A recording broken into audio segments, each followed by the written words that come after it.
So after topic 10, we're going to be moving back into new territory. And here we're going to be understanding how to factor polynomials of degree greater than 2. So most of the factoring that we've done so far has just been with trinomials. So push comes to shove, you could attack it with that quadratic equation formula and use this to generate the factors of all polynomials.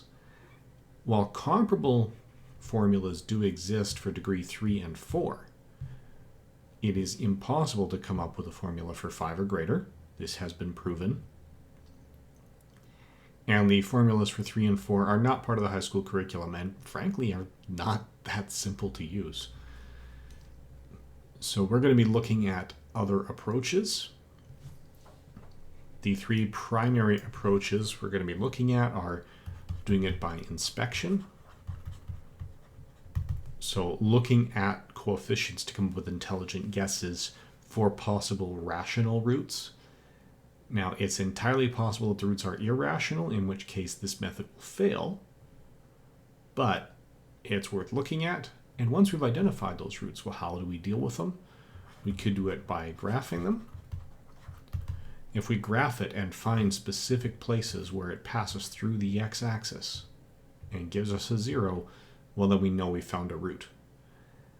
But once we've got that, what if we have a degree 4 polynomial and we can only find 2 roots and they're not repeated roots? So say a diagram more like this, where there's a little bit of a zigzag. Well, how do we deal with that? That gets a little more complicated.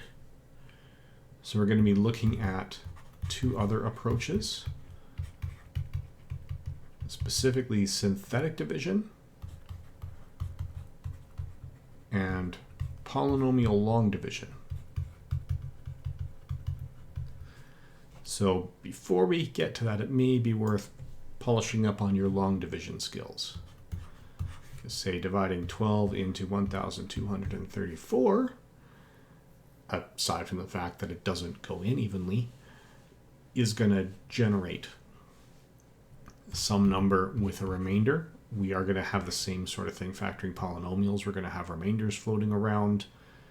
So we are going to have to dig into these in depth. But just as we can do this, we can take a polynomial like x squared minus 3x plus 2 divided by x minus 1 and do that by long division. To produce x squared, we'd have to multiply x by x. So x times x is x squared, x times negative 1 is minus x. We subtract this line from the top line, we get a negative 2x. Bring that 2 down, x goes into negative 2x negative 2 times. We multiply by negative 2, we get negative 2x plus 2, subtract these, we get 0. Remainder 0 says this is a factor. So using inspection to say x minus 1 is a possible root, we are able to do polynomial long division to find that x squared minus 3x plus 2 divided by x minus 1 produces x minus 2 with no remainder. So therefore x minus 1 and x minus 2 are factors of this polynomial. So this is something that we're going to be exploring in more detail and working on with exponents up to 5.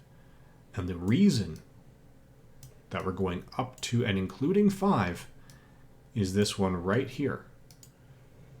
The idea that it is impossible to come up with a general method to solve or to factor everything with degree 5. So no, people aren't just plugging into the equations, they are actually using the factoring methods that we've discussed here. So that is going to be topic 11 out of 14 in our relations and functions unit.